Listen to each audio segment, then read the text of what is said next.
नमस्कार, सगरमाथा विशेषमा स्वागत छ। म केशव शर्मा। विविध कारणले रिक्त रहेका केही निर्वाचन क्षेत्रहरूमा उपनिर्वाचन हुँदैछ, तर उपनिर्वाचन पनि आम निर्वाचन जत्तिकै रोचक बनेको छ। राजनैतिक दलहरूलाई निर्वाचन लागेको छ। नयाँ बनेको सरकारको 100 दिन पुरा गरेको छ, तर अहिलेसम्म पनि मन्त्री परिषदले पूर्णता पाउन सकेको छैन। केही पार्टीहरूमा भएको विवादका कारण मन्त्री परिषदले पूर्णता पाउन सकेको छैन। नयाँ प्रधानमन्त्रीको 100 दिन, मन्त्री परिषद विस्तार र पटक पटक विश्वासको मत लिँदैमा सकिएको छ। सरकार, समीकरण, उपनिर्वाचन हुने क्षेत्रहरूमा देखिएको रोचक प्रतिस्पर्धा लगायतका विषयमा केन्द्रित रहेर आज हामी कुराकानी गर्नेछौँ। हामीसँग कुराकानीका लागि लोकतान्त्रिक समाजवादी पार्टी नेपालका नेता केशव झा हामीसँग स्टुडियोमा हुनुहुन्छ। स्वागत छ यहाँलाई कार्यक्रममा। हजुर, धन्यवाद।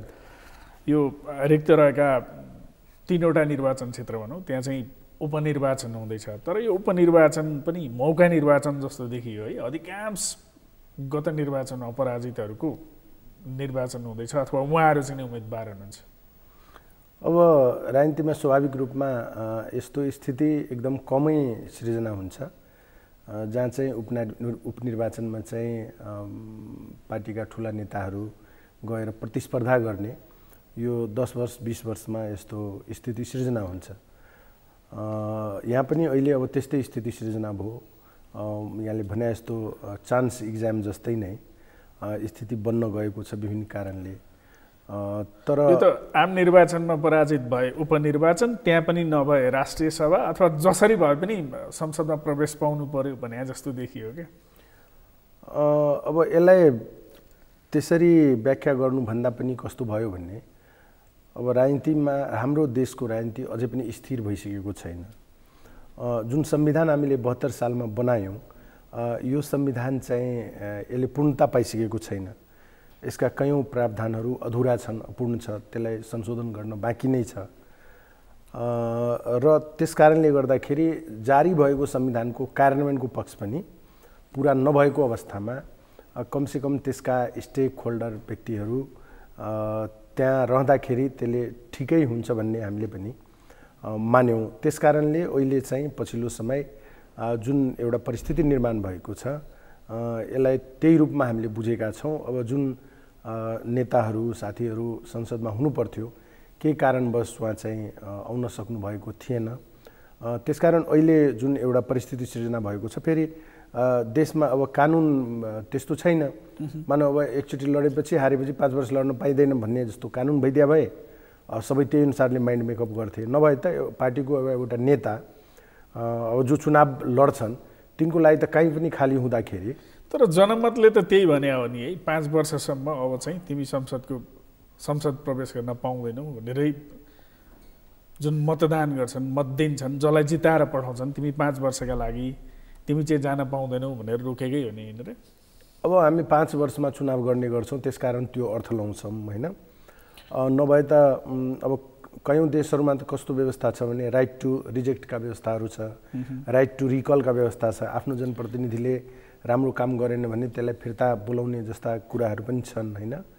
त ती कुराहरू, ती कानुनी व्यवस्थाहरू हाम्रो देशमा त छैन। त्यसकारणले अब एउटा चुनाव लड्ने नेता केही कारणवश हार्यो भने चुनाव हार्दैमा, एकचोटि हार्दैमा राजनीति सकिँदा पनि सकिँदैन। त्यसकारण अर्को ठाउँमा मौका पाउँदा जान्छन्, त्यो पनि आँटकै कुरा हो। सबैले आँट गर्न सक्दैनन्। एउटा क्षेत्रमा हारेको नेता अर्को क्षेत्रमा गएर म जित्छु भन्ने आँट त हुँदैन नि यति छिटो। र पनि यदि कसैले गरिरहेको छ भने त्यसलाई चाहिँ हामीले नकारात्मक भन्दा नि अन्य बाटोहरू पनि संसद छिर्ने त छँदैछ नि। र पनि यदि जनमतकै कदर गरेर जनताकै बिचमा गएर यदि कोही जनमतको फेरि परीक्षण गर्न चाहन्छन् भन्ने त्यसलाई चाहिँ सकारात्मकै मान्नुपर्छ।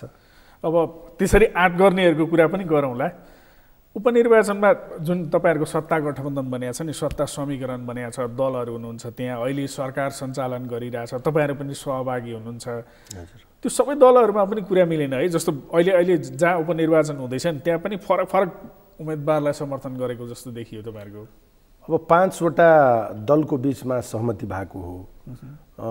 5वटा दलले सहमति गर्यौँ। काङ्ग्रेसले, माओवादीले, एकीकृत समाजवादीले, जसपा र लोसपा, हामी 5वटा दलले चाहिँ सामूहिक रूपमै चाहिँ त्यहाँ 12 क्षेत्र नम्बर 2 मा उम्मेदवार उठाएका छौँ।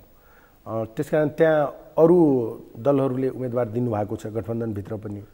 अब गठबन्धनमा मुख्य रूपमा अब शीर्ष पार्टीहरूले एक प्रकारको निर्णय गरिसकेपछि गठबन्धनभित्र दलहरूले चाहिँ सोच्नुपर्ने विषय के हो भन्ने, यही गठबन्धनमा यदि बस्नु छ भन्ने एकातिर गठबन्धन एक त लुज एलायन्स हो होइन, लुज नेटवर्क हो।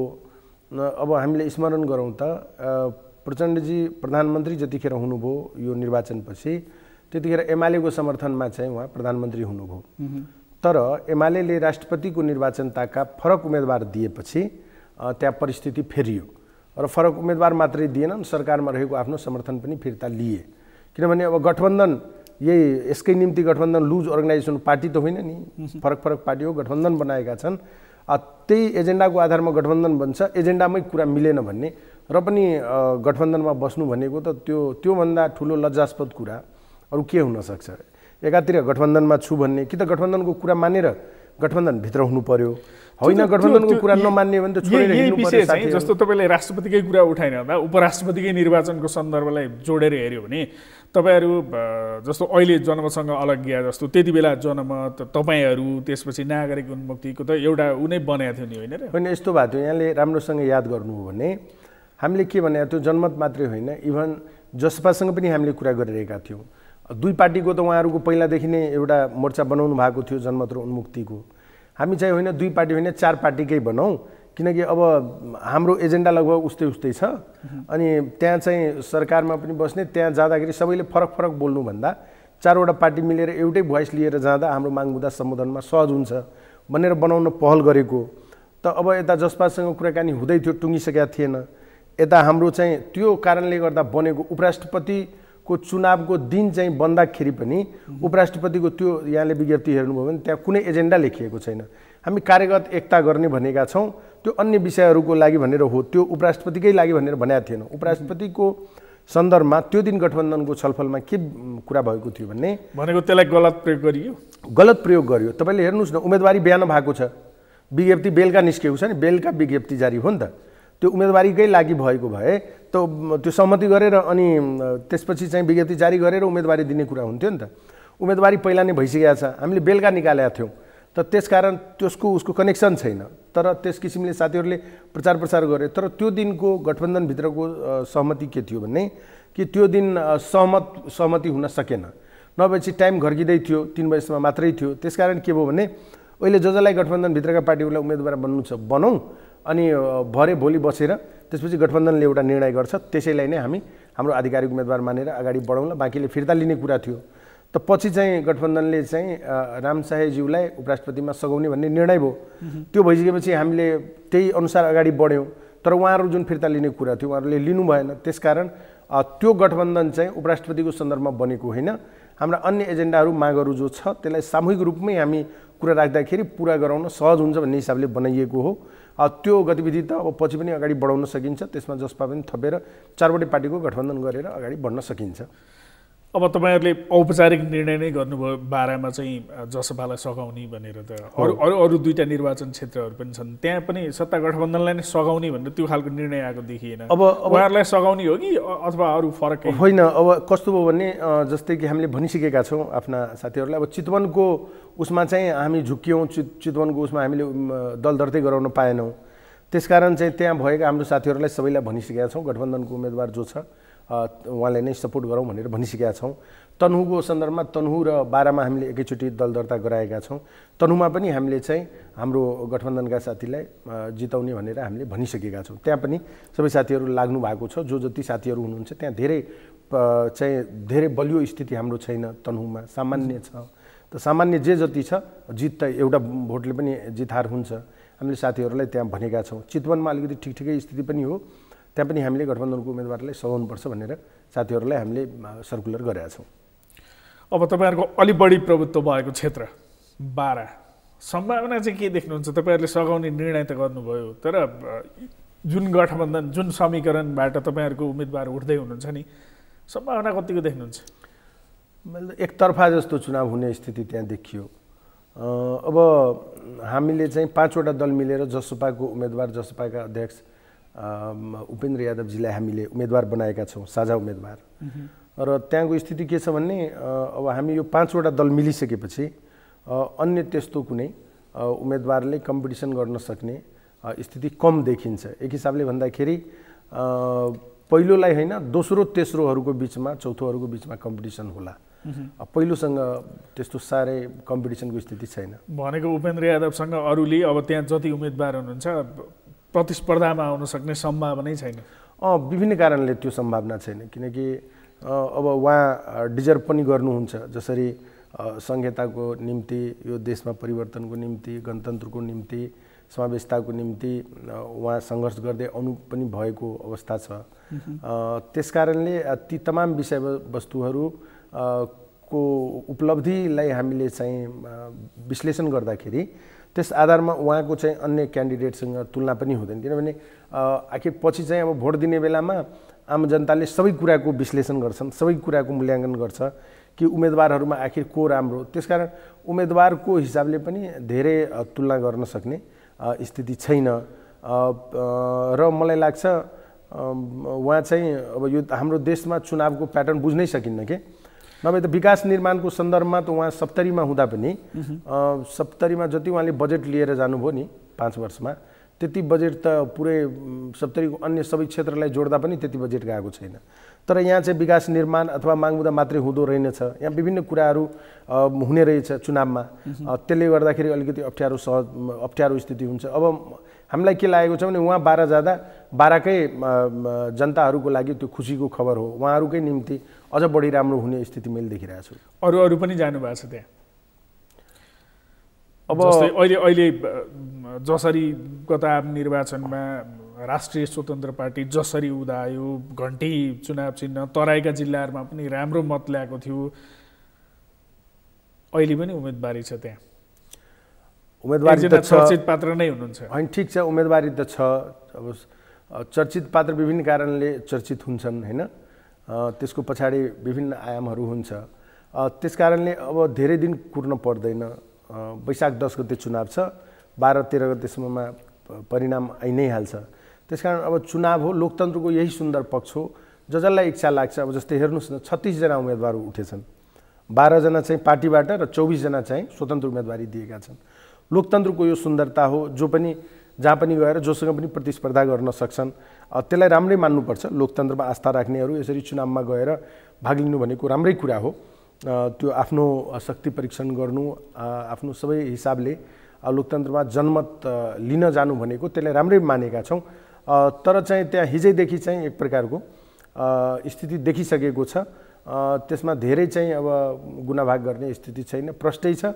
यो 5 दलीय गठबन्धनको उम्मेदवार जित्ने 100% पक्का भइसकेको छ। तर तपाईँले केही समय अगाडि सुन्नुभयो नि, तराईमा जल्दबल्दो रूपमा उदाइरहेको जनमत पार्टी, जसमा चाहिँ शिवचन्द्र कुशवाहा पहिले थोरै मतले मात्रै पराजित भएको उम्मेदवार अहिले चाहिँ नि जनमतमा प्रवेश गरेर जनमतबाट चुनाव लड्दै हुनुहुन्छ। जनमतका अध्यक्षले बाहिरबाट आएका फिरङ्गी उम्मेदवारहरूको यहाँ काम छैन भनेर भनिरहँदा त्यो चुनौती चाहिँ तराईमा जुन जल्दबल्दो रूपमा पछिल्लो समय जसरी गत निर्वाचनमा अरू ठाउँहरूमा राष्ट्रिय स्वतन्त्र पार्टी, पश्चिमतिर चाहिँ नागरिक उन्मुक्ति, तराई मधेसका जिल्लाहरूमा जनमत उदाइरहँदा नि त्यसको प्रभाव चाहिँ अहिलेको उपनिर्वाचनसम्म पनि पर्न सक्छ है भन्ने लागेको छैन। त्यसै कारण होइन तपाईँहरूको 5 दलीय 6 दलीय जे भने पनि त्यो गठबन्धन बनाएर जानुपर्ने अथवा चाहिँ नि प्रभाव क्षेत्र रहँदै पनि अन्य दलको सहयोग लिनुपर्ने त्यसकारण हो भन्छन् क्या कतिपयले चाहिँ। होइन, यस्तो छ। अब गठबन्धनमा भइसकेपछि अब एक त वास्तवमा भन्ने हो भने यो गठबन्धनको राजनीति पुरै यो लोकतन्त्रको निम्ति धेरै हितकर कुरा त होइन। एकातिर हामीले बहुदलीय व्यवस्थाको कुरा गर्ने, अर्कोतिर धेरै पार्टीहरू मिलेर क्यान्डिडेट दिने कुरा समग्र राजनीतिको लागि यो त्यति राम्रो कुरा त होइन। तर देशमा एउटा गठबन्धनको राजनीति चाहिँ सुरु भयो विगत 5 वर्ष यता। त्यसले गर्दाखेरि अब एउटा त्यो परम्परा जस्तो बस्न खोज्दैछ। त्यसको बारेमा त हामी फेरि छलफल गरौँला। तर यसको डरले उसको डरले भन्ने कुरा होइन। किनभने यहाँले हेर्न सक्नुहुन्छ जुन व्यक्तिको यहाँले प्रभाव कसको भन्ने होड पनि छ भन्छन् क्या कतिपयले। सिकेको प्रभाव कि अथवा उपेन्द्र यादवको प्रभाव कि अथवा अरूको प्रभाव कि कसले चाहिँ तराई मधेसको चाहिँ नेतृत्व चाहिँ कसले गर्ने, अब होइन यस्तो अगाडि जाने भन्ने होड चलाएको छ। एउटाले अर्कोलाई रोक्न चाहन्छ भन्छन्। अब सिकेजीको बारेमा यहाँले कुरा गर्दाखेरि उहाँको राजनीतिक आरोह अवरोह यहाँले हेर्न सक्नुहुन्छ। हिजो के भनेर देशमा राजनीति गर्न आउनु भएको थियो होइन, कसरी चाहिँ के भन्छ छुट्टै देश बनाउँछु भनेर हिँड्नु भएको थियो। पछि चाहिँ नो भोट भनेर कोठली बाहिर चाहिँ मतदान गर्न लाउनु भयो। पछि चाहिँ आफै चाहिँ जेलमा बस्न अप्ठ्यारो हो भनेर सरेन्डर गर्नुभयो। यो मूलधारको राजनीतिमा आउनुभयो। मूलधारको राजनीतिमा आउनु भनेको स्वागत योग्य कुरा हो, त्यसमा अन्यथा मान्ने विषय भएन। उहाँ आउनुभयो, यसपालि उहाँको पार्टीले पुरै देशभरि प्रतिस्पर्धा गर्दा एक ठाउँमा मात्रै प्रत्यक्ष रूपमा उहाँहरू जित्न सक्नुभयो। अरू समानुपातिक भोटको लागि उहाँहरूले राम्रै एक्सर्साइज गर्नुभएको रहेछ। त्यसमा उहाँहरूलाई राष्ट्रिय पार्टी बन्न पनि सफल हुनुभयो। त्यसको निम्ति उहाँहरूलाई एकदम शुभकामना पनि हामीले दियौँ। ठिकै कुरा हो, नयाँ नयाँ शक्ति भने उहाँहरू राष्ट्रिय पार्टी बन्नु, तपाईँहरू बन्न सक्नु भएन। अब हाम्रो निम्ति के भयो भन्ने हामी आशमा बस्यौँ। अब उहाँहरू बन्नुको पछाडि पनि हाम्रो सहयोग छ, किनकि हामी पनि छुट्टै एक्लै लडेको भए हामी पनि राष्ट्रिय पार्टी बन्थ्यौँ। तर हामी गठबन्धनको चक्करमा हामी बर्बाद भयौँ। हामीले धेरै सिट पाएनौँ। अब यहाँले हेर्न सक्नुहुन्छ, जम्मा 7वटा सिट पाएका थियौँ, 4वटा सिट जित्यौँ भनेपछि तपाईँले त्यो पर्सेन्टेजको हिसाबमा हेर्नुभयो भने त राम्रै उपलब्धि हो। हामीले पनि 50वटा सिट पाएको भए त हामीले पनि 10-20वटा सिट जित्यौँ। तर त्यो स्थिति रहेन, गठबन्धनको कारणले गर्दा कम सिट पाउने स्थिति बन्यो र यो परिणाम आयो। तर उहाँहरूको बारेमा यो जितेर आइसकेपछि पछिल्लो यो 5-6 महिनामा जसरी उतार चढाव भइरहेको छ नि, यसले चाहिँ उहाँहरूको भविष्य धेरै राम्रो देखिरहेको छैन। राजनीतिमा स्थिरता आवश्यक छ, स्थिरता चाहिन्छ, गम्भीरता चाहिन्छ। विषयमा चाहिँ गम्भीर हुनुपर्छ, जनताको माग मुद्दा एजेन्डाप्रति प्रतिबद्ध हुनुपर्छ। पोलिटिकल एजेन्डा कुनै पनि छैन, खालि चाहिँ जनजीविकासँग जोडिएको। तपाईँले भविष्य छैन भने अध्यक्ष राउतको भविष्य छैन कि पार्टीकै भविष्य छैन? अब पार्टीको मुभको बारेमा हामीले कुरा गरिरहेका छौँ। पार्टी जसरी मुभ गरिरहेको छ नि, त्यो धेरै राम्रो चाहिँ भविष्य देखिरहेको छैन। र फेरि पार्टीको गतिविधि पनि के हो भने अलिकति समाजमा द्वन्द्व फैलाउने टाइपको गतिविधि देखिँदैछ कि एकदम भिडन्त गर्ने टाइपको गतिविधिहरू देखिँदैछ। समाजमा राजनीति गर्नु ठिक हो, तर राजनीति चाहिँ समाजमा द्वन्द्व फैलाउनलाई गर्नु हुँदैन। समाजमा कसरी चाहिँ सामाजिक सद्भाव कायम रहन्छ, सामाजिक एकता कायम रहन्छ, त्यतातिर अलिकति बढी सजग हुनुपर्छ। त्यसकारणले उहाँले द्वन्द्व फैलाउने राजनीति गर्नुभयो। त्यति मात्रै होइन, त्यो त गरि नै राख्नु भएको छ। उहाँको पछिल्लो एक्टिभिटिजहरू पनि त्यति सहज छैन। यहाँहरूले हेर्नुभयो कसरी चाहिँ अब विगतमा चाहिँ कर्मचारीहरूलाई थुतेर, कार्यालयबाट थुतेर एकदम अर्धनग्न गरेर कसरी सडकमा घुमाउने नचाउने यस्तो चाहिँ आपत्तिजनक काम क्रियाकलापहरू उहाँले विगतको दिनमा पनि गर्नुभएको छ। अहिले पनि यो फेसबुकहरूमा हेर्दाखेरि जसरी चाहिँ उहाँहरू आक्रामक रूपमा जे कुराहरू गरिराख्नु भएको छ, त्यसले समाजलाई द्वन्द्वमा फसाउँछ। कुनै पनि राजनीतिक पार्टी या राजनीति गर्ने व्यक्तिलाई द्वन्द्व फैलाउने चाहिँ छुट छैन, त्यसरी गर्नु हुँदैन। त्यसकारण चाहिँ चुनाव लड्ने भनेको त विचारको आधारमा लड्ने हो। विचारमा तपाईँको विचार राम्रो छ भने तपाईँले आफ्नो बारेमा राम्रो कुरा गर्न पर्यो, अरूलाई गाली दिनै पर्दैन। तपाईँले जनतालाई कन्फिडेन्समा लिनुहोस् न। तपाईँ राम्रो गर्नुभयो भने त भोलिको दिनमा जनता साथ दिन्छन्। अति नै परेन यति हतारमा सबै कुरा गर्नु, हतारमा सरकारमा जानु, हतारमा चाहिँ सरकारबाट निस्किनु, यो केटाकेटी पाराको काम गर्नु हुँदैन। मान्छे यस्तो मुभहरूबाट यो कति अस्थिर रहेछन् भन्ने कुराहरू देखिन्छ के। त्यसकारण त्यसमा चाहिँ अलिकति सजग हुनुपर्छ। अब जनताले चाहिँ अगाडि बढोस् भनेर विश्वास गरेर के मात्रै पठाएका छैन। समीकरण बनेको छ केन्द्रमा पनि, त्यो हुँदै गर्दा प्रदेशहरूमा पनि तपाईँहरूको समीकरण त्यही अनुसार जाने होला। मध्य प्रदेशमा पनि दाबी छ उहाँहरूको, नेपाली कङ्ग्रेसको। अब यस्तो छ, अब त्यहाँ स्वाभाविक रूपमा जुन पार्टीहरूको सिट सङ्ख्या अलिकति साइजेबल छ तिनीहरूले चाहिँ त्यहाँ दावेदारी गर्नु स्वाभाविकै हो। अब हाम्रो स्थितिमा पनि हाम्रो के हो भने अब जनमतको जुन किसिमको गतिविधि छ उनीहरू लगभग गठबन्धनबाट बाहिरिने क्रममै छन्। अब यहाँबाट बाहिरिए, प्रदेशबाट पनि छिट्टै तिनीहरू बाहिरिने गरी नै अगाडि बढेका छन्, त्यहाँबाट पनि बाहिरिन्छन् होला। अब बाँकी यहाँले काङ्ग्रेस भन्नुभयो त काङ्ग्रेसलाई त धेरै अप्सनहरू छ। काङ्ग्रेसलाई अन्य प्रदेशमा पनि मुख्यमन्त्रीहरू पाउने कुरा त छँदैछ। त्यसकारण त्यहाँ चाहिँ कमसेकम लोसपालाई अवसर दिनुपर्छ भन्ने हाम्रो कुरा हो। त लोसपालाई पनि अवसर दिउँ भन्ने गरी भनेको बाहिरिँदैछ भन्नुको अर्थ चाहिँ अहिले जुन तपाईँहरूको समीकरण बनेको छ, समीकरणले जुन जे गर्ने भनिरहेछ अथवा जुन उम्मेदवारहरूलाई उठाइरहेछ उहाँहरूको विरुद्ध यसरी उभिँदै गर्दा उहाँहरूले समीकरण छोड्नुहुन्छ भन्ने अनुमान हो कि उहाँहरू समीकरणबाट बाहिर? होइन, उहाँहरूले एक हिसाबले समीकरण छोडिसक्नुभयो। 5 दलीय गठबन्धन जो अहिले छ, जसमा चाहिँ अहिले सामूहिक उम्मेदवारहरू विभिन्न ठाउँमा भएको अवस्था छ, त्यो दलभन्दा बाहिर गएर जसरी उहाँहरूले उम्मेदवारी दिनुभएको छ, त त्यसले चाहिँ उहाँहरू गठबन्धनमा छ भन्ने कुरा देखाउँदैन। गठबन्धन के को आधारमा? यही एजेन्डाहरूको आधारमा त हो नि। नभए त के भन्छ न, विचार मिल्छ, सिद्धान्त मिल्छ, यो सँगै बस्नु टाँसिरहनुको त कुनै औचित्य छैन। यस्तो अवस्थामा जसरी उहाँहरूले आफ्नो छुट्टै लाइन लेन्थमा जसरी हिँडिराख्नु भएको छ, यसले के प्रश्न गर्छ भने उहाँहरू अब गठबन्धनमा हुनुहुन्न। त्यसकारण उहाँहरू अब यहाँबाट त निस्किनै सक्नुभयो, अब तल चाहिँ प्रदेशमा पनि उहाँहरू निस्किनु होला जस्तो लागेको छ हामीलाई। अब जस्तो यो तराई मधेसका मुद्दाहरू उठान गर्ने सन्दर्भमा, जे गर्ने सन्दर्भमा मधेस केन्द्रित जति दलहरू छन् नि, तपाईँहरू हिजो कुनै बेला कतिपय नेताहरू एउटै ठाउँमा हुनुहुन्थ्यो, आज फरक फरक दलहरूमा हुनुहुन्छ होइन। यो चाहिँ तराई मधेस केन्द्रित मुद्दाहरू जसले उठाएर तराई मधेसका मुद्दाहरू उठाउने गर्ने भएको छ दलहरूले, ती दलहरूले चाहिँ अहिले जति समीकरण परिवर्तन हुँदा पनि ती कतै न कतै कुनै न कुनै दल, कि तपाईँहरू कि अर्को भनौँ न, त्यो समीकरणमा जोडिराख्ने मन्त्री चाहिँ भइराख्ने, यसलाई चाहिँ त्यो सत्तामा पुग्ने भर्याङ बनाए मधेसका मुद्दा भन्छन् क्या खासै। होइन, यस्तो कुराको कुनै अर्थ छैन। यो देशमा यो पछिल्लो समय जति परिवर्तनहरू भएको छ नि, त्यो सारा एजेन्डा हाम्रै एजेन्डाहरू हो। हाम्रो यो देशमा संहिता आज आएको छ, हाम्रो सङ्घर्षको बलमा संहिता स्थापित भएको छ। नभए त संविधान जारी हुने बेलामा पनि संहिता बिनाको संविधान जारी गर्ने कुरा भइसकेको थियो। त्यो हामी लड्यौँ, सङ्घर्ष गऱ्यौँ, संहिता सहितको हामीले संविधान लिएर आयौँ। देशमा समावेशिता लागू भएको छ, त्यो हाम्रो सङ्घर्षको कारणले गर्दा भएको छ। अब गणतन्त्रको निम्ति हामीले 62-63 पनि सँगै आन्दोलन गरेकै हो।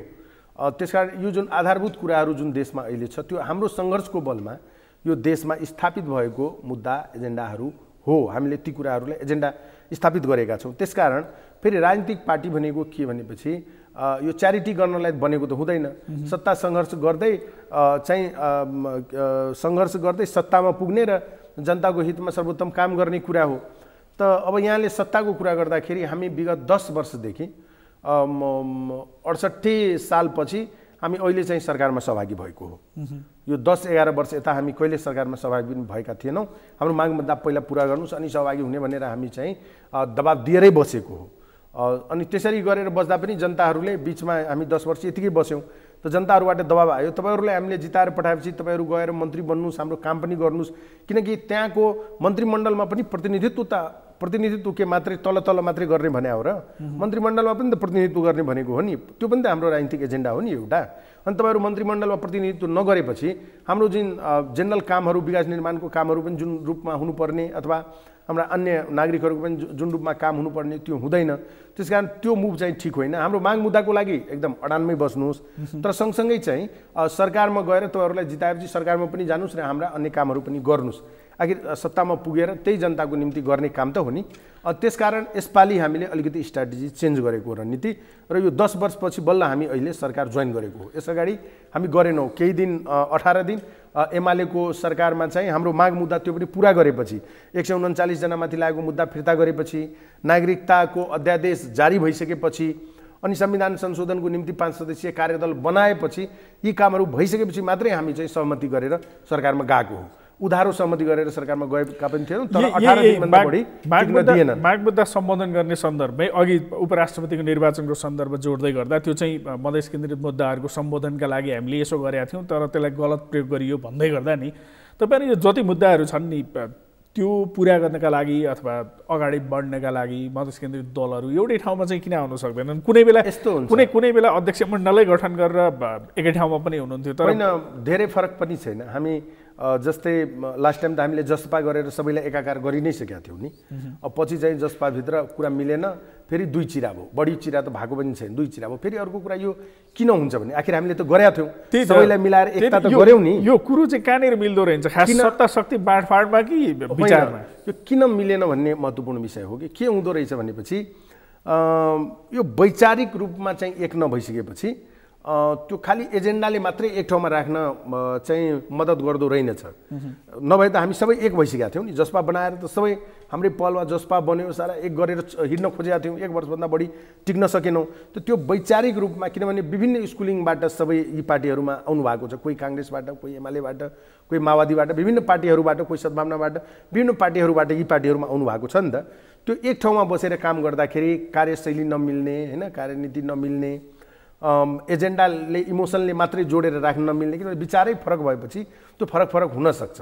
त्यस कारणले वैचारिक रूपमा एक ठाउँमा नभएको हुनाले त्यो मिल्न चाहिँ असहज भयो। तर हाम्रो माग मुद्दा सम्बोधनको निम्ति एजेन्डाको आधारमा चाहिँ सहकार्य गरेर हिँड्ने भन्ने कुरामा हाम्रो आन्तरिक सहमति छ। अहिले त फेरि यो गठबन्धनमा सबै सँगै नै छौँ, एकै ठाउँमा आइ नै सकेका छौँ, एउटै गठबन्धनमा भइसकेका छौँ। यहाँबाट हामीले चाहिँ हाम्रो माग मुद्दा एजेन्डाहरू लाई सम्बोधन गराउने सवालमा एकजुट भएर प्रयास गर्छौँ हामी। त्यो प्रयास सफल होला त? अहिले त नयाँ समीकरण बनेको पनि लामो समय भइसक्यो, अझै मन्त्री परिषदले पूर्णता पाउन सकेका छैन, समीकरणै कति जाला जस्तो छ। होइन, यस्तो छ, अब राजनीतिमा त कुनै कुरा त अब अनन्तकालसम्म त हुँदैन, अनन्तकालसम्म रहला भन्ने ग्यारेन्टी पनि कसैले गर्न सक्दैन। राजनीतिमा उतार चढाव त भइ नै रहन्छ। तर जुन प्रकारले यो सरकार अहिलेको सरकार बनेको छ नि, यसबाट खास गरेर काङ्ग्रेसले पनि पाठ सिकेर यो यहाँसम्मको यात्रा तय गरेको छ। माओवादीबाट पनि जुन सरकार बनाउनको निम्ति सुरुमा एउटा भुल भएको थियो, त्यो भुल सुधार भइसकेको अवस्था छ। चुनाव लड्न जाँदा जुन एउटा गठबन्धन गरेर गएका थियौँ, त्यो ट्र्याकभन्दा बाहिर गइसकेका थियो। चुनावपछि त्यो फेरि त्यो ट्र्याकमा आएको छ र यसले माओवादी पनि पाठ सिकेको छ, काङ्ग्रेस पनि पाठ सिकेको छ। हामी त आफ्नो ठाउँमा कन्सिस्टेन्टै थियौँ, इमान्दार थियौँ, हामी आफ्नो ठाउँबाट हामी पनि छौँ यसमा। सबै यो पुरानो गठबन्धनमा सबै छौँ। जो छोडेर गएका थिए तिनीहरू पनि ब्याक भएर आइसकेको अवस्था भएको हुनाले सबैले ठक्कर खाइसकेको अवस्था छ। त्यस कारणले अब चाहिँ ठक्कर खाएर चेतिसकेको अथवा चाहिँ नि त्यो भुललाई सच्याइसकेको अब अगाडि जाला भनेर कसरी विश्वास गर्नु? किस्तामा मन्त्री मैले बनाउने काम भइरहेछ, अझसम्म पूर्णता पाएको छैन, सरकारको 100 दिन सकियो। अब राजनीतिक पार्टीहरूमा के हुन्छ भनेपछि ठुलो पार्टीहरूमा खास गरेर सानो पार्टीमा पनि अब विभिन्न विचार बोकेकाहरू हुन्छन् के। एउटै पार्टीमा पनि त सबैको फरक फरक शैली, फरक फरक इन्ट्रेस्ट हुन्छ। अब अहिले अरू सबैले आफ्नो मन्त्रीमण्डल विस्तार गरिसकेको अवस्था छ। एउटा काङ्ग्रेसको चाहिँ थप्न बाँकी हो। त काङ्ग्रेसभित्र पनि अब विभिन्न ग्रुपहरू छ, त्यसमा पनि अब सबै पावर ब्यालेन्स गरेर लिएर जाँदाखेरि अलिकति टाइम लागेको हो। सुरुमा कुरा मिलिसकेका थिएन, पछि अब कुरा मिल्ने स्थिति त भइसकेको छ। तर अब अहिले हेर्दाखेरि फेरि आचार संहिता पनि लाग्यो। त्यसकारण अब 10 गतेसम्म त यो आचार संहिताले नै गर्न दिँदैन। त्यो आचार संहिता फुकुवा हुन्जेलसम्म सबै कुरा मिलेर आउँछ, तबसम्म चाहिँ सरकार पनि विस्तार हुन्छ, सरकारले पनि पूर्णता पाउँछ र सरकार चाहिँ गतिका साथ अगाडि बढ्छ। अब अहिले चाहिँ सरकार चाहिँ पहिला जस्तो धेरै चाहिँ अलमलिने कुरा हुँदैन। सरकारले अगाडि बढाउँछ गतिविधि र राम्रो कुरा के भएको छ भने कमसेकम परिवर्तनकारी शक्तिहरू फेरि एक ठाउँमा बस्ने जुन वातावरण बनेको छ, यसले चाहिँ देशलाई पनि एउटा गति दिन्छ, देशलाई पनि एउटा दिशा दिन्छ। यसले अब एमाले नेताहरूले एमाले चाह्यो भने जुनसुकै बेला यो समीकरण टुट्न सक्छ भन्छन्। यो के भन्छ, काङ्ग्रेस समेत यो गठबन्धन बन्दै गर्दाखेरि एमाले काङ्ग्रेसलाई चाहिँ प्रधानमन्त्रीको प्रस्ताव गरेको कुरा त बाहिर छताछुल्लै थियो। अब त्योभन्दा बढी प्रयासहरू के गर्छ? अब वास्तवमा विपक्षी पार्टी हो, विपक्षी पार्टी को नर्मल ट्रेन्ड के हो भने, हाम्रो समाज अनुसारको विज्ञान के हो भने कि अब उसले चाहिँ आफू सत्तामा आउनलाई सबै प्रकारको चाहिँ कोसिसहरू गर्छ। त्यसलाई चाहिँ अन्यथा मान्नु हुँदैन। उहाँहरूले गर्नु होला, कति सक्नु होला त्यो भोलिको दिनमा प्रमाणित भएर जाला। तर अहिले उहाँहरूले त्यसरी प्रयास गर्नु र त्यसरी बोल्नुलाई अन्यथा लिनु हुँदैन। त्यही भन्दै गर्दा नि तपाईँले एमाले पहिले पनि काङ्ग्रेसलाई दिन कोसिस नगरेको होइन भन्दै गर्दा काङ्ग्रेसले पनि राष्ट्रपति पाइसक्यो होइन त? पहिले पनि प्रचण्डलाई प्रधानमन्त्री बन्न नदिने एमालेसँग मिल्ने कोसिस नभएको होइन जुन पहिलो समीकरण बन्यो। त्यतिखेर माओवादीले अब पनि त्यसो नहोला भन्न सकिन्छ? होइन, त्यस्तो त केही भन्न सकिन्न। भोलि काङ्ग्रेस र एमाले नै मिल्न सक्दैन भन्न सक्ने स्थिति त छैन। राजनीतिमा जे पनि सम्भव छ नि, राजनीतिमा असम्भव त कहाँ केही हुन्छ र? सबै कुरा सम्भव छ। तर मैले सुरुमै भने जुन प्रकारको अनुभव प्राप्त गरेर यहाँसम्मको यात्रा तय भयो, यो फेरि दोस्रो पटक यो एउटा चाहिँ गठबन्धन निर्माण भएको छ। अब यो भइसकेपछि यसले स्थिरता प्राप्त गर्छ, किनकि अब सबै पार्टीहरूको कमिटमेन्ट न हो, सबैले बोलिरहेको छ। काङ्ग्रेसले पनि अब यो गठबन्धनबाट हामी दायाँ बायाँ हुँदैनौँ भनिरहेको छ, माओवादीले पनि हामी यो गठबन्धनबाट दायाँ बायाँ हुँदैन भन्दैछ, हामीले पनि होइन यो ठिक छ, अब यसलाई चाहिँ अगाडि बढाउनुपर्छ भनेर हामीले भनिरहेका छौँ। त्यसकारण यो तमाम परिस्थितिमा यो पृष्ठभूमिमा चाहिँ आशा गरौँ, असम्भव त केही छैन, तर आशा गरौँ कि अब यो धेरै उठापटक नहोस्। तपाईँले यही सम्भावना जे पनि हुनसक्छ भने आशा गरौँ भनिरहँदा नि अघि काङ्ग्रेसको कुरा गऱ्यौँ, एमाले पनि त्यो प्रयास थाल्ने नै भयो, किनकि यो प्रतिपक्षी दल जहिले पनि सत्ता उन्मुख हुन्छ, तपाईँ आफैले भन्नुभयो, त्यसो हुँदा उसले गर्ने नै भयो। नेपाली कङ्ग्रेसले धोका दिएर प्रचण्डलाई जुन आश्वासन निर्वाचन अघि जे बनाएको थियो, जे गर्ने भनिएको थियो त्यो नगरेर एमालेसँग मिल्ने कोसिस गरेकै हो। प्रचण्ड पनि एमालेसँग मिलेकै हुन्। अब यता अप्ठ्यारो हुँदा उता, उता अप्ठ्यारो हुँदा यता हुँदा त जुनसुकै बेला पनि सम्भावना त त्यो देखियो नि है। अब यो सम्भावना कहिलेसम्म रहन्छ भनेपछि नि यो देशको यो अहिलेको यो रिजल्ट जुन आएको छ नि, यसको समस्या भनेको के हो भन्ने यसको मूल समस्या भनेको शासकीय स्वरूप र निर्वाचन प्रणाली हो। शासकीय स्वरूपलाई नसच्याएसम्म अहिलेको यो शासकीय स्वरूप यो पार्लियामेन्ट्री सिस्टम जो छ यो वेस्टमिनिस्टर मोडेल यसले देशलाई चाहिँ देशमा स्थिर सरकार निर्माण गर्न सक्दैन। त्यसकारण हामी चाहिँ अब जाने हो भने त प्रत्यक्ष कार्यकारी प्रमुखतिर को यात्रा तय गर्नु पर्यो, त्यसले स्थिरता पनि हुन्छ, देशमा काम पनि गर्न सकिन्छ। अर्को चाहिँ यो जुन निर्वाचन प्रणाली छ जसरी क्षेत्रहरूको निर्धारण भएको छ यसले पनि क्रिएट गर्ने भनेको हङ पार्लियामेन्ट हो, भ्रष्टाचार बढाउने हो। त्यसकारण यो मिश्रित निर्वाचन प्रणालीलाई त्याग गरेर यसमा जुन समानुपातिक छँदैछ त्यसैलाई पूर्ण समानुपातिक निर्वाचन पद्धति अवलम्बन गरेर यदि बढ्न सक्ने हो भने यो दुईटा कुरा मात्रै गर्न सकियो भने देशलाई अलिकति स्थिर गरेर देशलाई चाहिँ अहिलेको जुन आवश्यकता छ त्यस आवश्यकता अनुसार अगाडि बढाउन मद्दत मिल्न सक्छ।